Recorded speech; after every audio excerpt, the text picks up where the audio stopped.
حلیمه به فرمایي وی نبی علیه الصلاۃ والسلام د 4 کالو او زما بچی چې کنه هغه داسې ګډي بيزي سارا ته شړې دی نو د ځان سره په غیږ کې بوستي وړو کې ودیم ځان سره بوستي وی زما بچو را منډ کړي کور ته راړو ما ته ویل چې موري ما چې وو وی زمونږ قریشی ورال ته چا حلال کو زمونږ قریشی ور چا سکو حلال کو وی ما چې ولي وی چې دوه تن رالو یو تن ول په سینه په چاړه باندې دا سینه وسیرله او بل تن تینه زړه راواغست مړ کو الته کې ما چې دا خبره واورید او زما د خاوند دا خبره واوریدله مونږ ورخطا منډې وهلې ورخطا روانو وی چې لاړو هلته ورسېدو نبی علیه الصلاۃ والسلام داسې رنګ زیړ شین شوی و ولاړو یریدلی غونته وی ما زر په غېږ کې راوغست بچې څوک وی چې 2 تنه رالو هغې ماشومان راته خپلوي چې 2 تنه رالو یو ورله سینه داسې وسیرله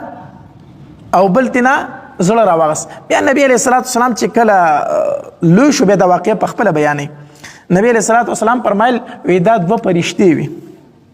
2 فرشتې وي او دا رالی نو یوې فرشتې زما دا زړه دا سینه وسیرله او دې بلې ته زړه راواغست نو نبی علیه السلام فرمایي چې وی دا زړه یې ترې راواغست که نه نو دې نه یې داسې یو ټوکړه د غوښې روچته کړه او هغې ته اخوا ورتا وکړه وی دا پکې د شیطان کور دی دا پکې د شیطان کور دی او بیا یې د زمزم اوبه راوړې وي او په هغې باندې زما دا زړه وینځو زما دا زړه یې څه کو وینځو ګوره هغه کاسه چې کومه وه هغه لوښي کنچۍ یا چړې دا د څه وي د جنت وي هغه کاسه هم د جنت وه خو اوبه د څه وي د زمزم د دې نه معلومیږي د زمزم اوبه د جنت د اوبو نه هم بهتر اوبه دي د نبي علیه الصلاۃ والسلام یې زړه انځلی د زمزم په اوبو باندې وله انځلی هر څه د جنت نه راوړي وو نو دا کتره یې تېنه ورته وکړه دا پکې د شیطان کور دی او بیا یې نبي علیه الصلاۃ والسلام دا زړه په اوبو باندې وینځو مطلب دا دی خو د دې پکې څه اثرات چې هغه تېنه هم په دې اوبو باندې څه شي لري شي او بیا دا یو کاسه د علم او د حکمت راوړې وه نبي علیه السلام یې هغې زما په دې زړه کې داسې ور واچوله زما په دې زړه کې د علم او د حکمت دا کاسه یې داسې ور واړوله او بیا یې په هغه زړه په خپل ځای کېښودو او داسې لاس یې پرې وکږو نه ټاکه شته دی نه څه شته نه شته سینه روغه رمټه شوه او شاته د دې ولو د طرف نه یې په یو مهر وه ځکه علم او حکمت یې پکې کېښوده که نه نو چې کله یو محفوظ شي خلک دي مهر پسې وځي څوک یې لټوي نه اخوا نه دي څوک څه شی وتښتوي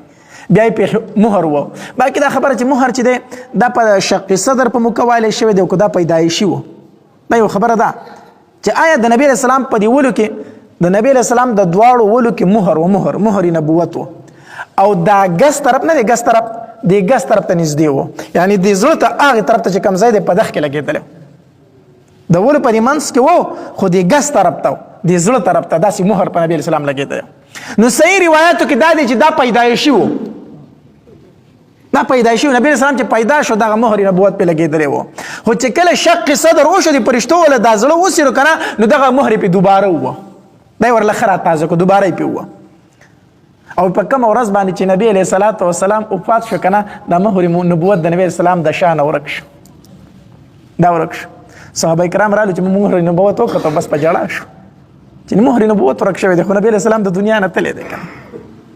چې کومه ورځ نبی علیه الصلاۃ والسلام وفات شو مهر نبوت څه شو ورک شو ختم کو الله تبارک وتعالی